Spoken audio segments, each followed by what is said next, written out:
Борис Граматковски, медицински факултет, прва година.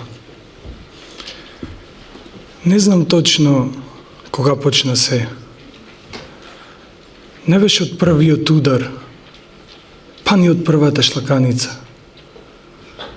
Може би беше од првиот пат кога ме навреди или... Не знам. Зборовите станаа модринки по телото.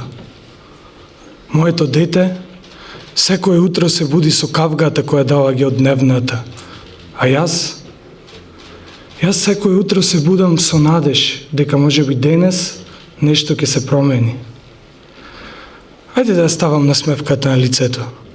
Тој мене ме сака, ми кажа. Понекогаш и јас претерувам. Самата сум си крива. Ајде, се ќе помине. Да, се помина. Удар по удар, вресок по вресок. Денес една жена го гледа светот низ своите модри очи.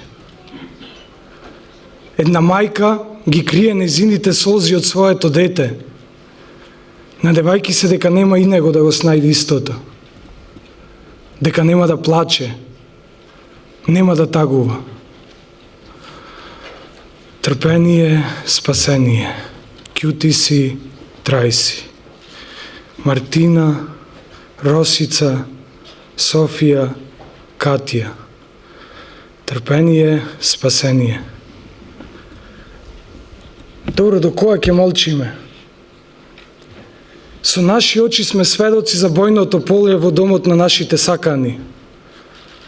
Гледаме како се уриваат цветовите на невини жени и деца. А сторителите? Куче си е куче, свиња е свиња. Машкоста не е во удирањето и во навредите. Насилството не е сила, туку е доказ дека човекот останал без човечност. Оној што крева рака врз жена не покажува моќ. Тој покажува својата несигурност. А каде ни се институциите? Зошто никој не слушнал? Не. Вистинското прашање е зошто никој не одлучил да слушне.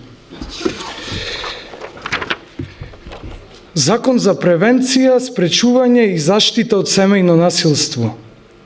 Предмет на закон, цел на закон, дефиниција. Ова се нашите закони? Очигледно ништо не важат.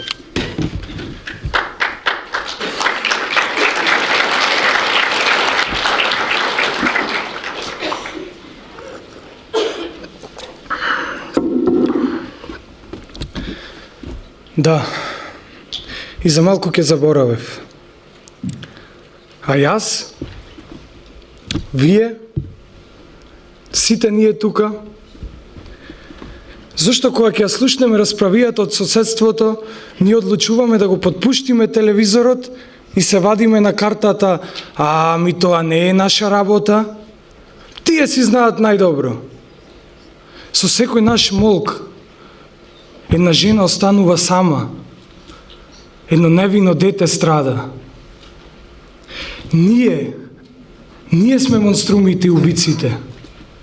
Ние убиваме, ама со нашата тишина. И ако вечерва си одите дома и мојот говор остане само еден театарски акт, тогаш ништо нема да се промени во ова наше проклето општество. И не ги барам вашите пофалби, па не го барам ни вашиот аплауз. Од вас барам едно. Барам да замислите една работа. Замислете еден убав и сончев ден.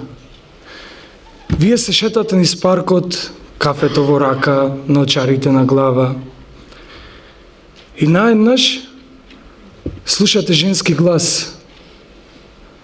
Ја вртите главата и ја гледате девојката која е тепана од својот партнер. Девојката која трепери од страф и од болка. Девојката која толку силно плаче, што морате да ги ставите слушалките на уши за да го игнорирате низиниот плач. А сега, драги мои, замислете дека таа девојка е вашата мајка. Ви благодарам.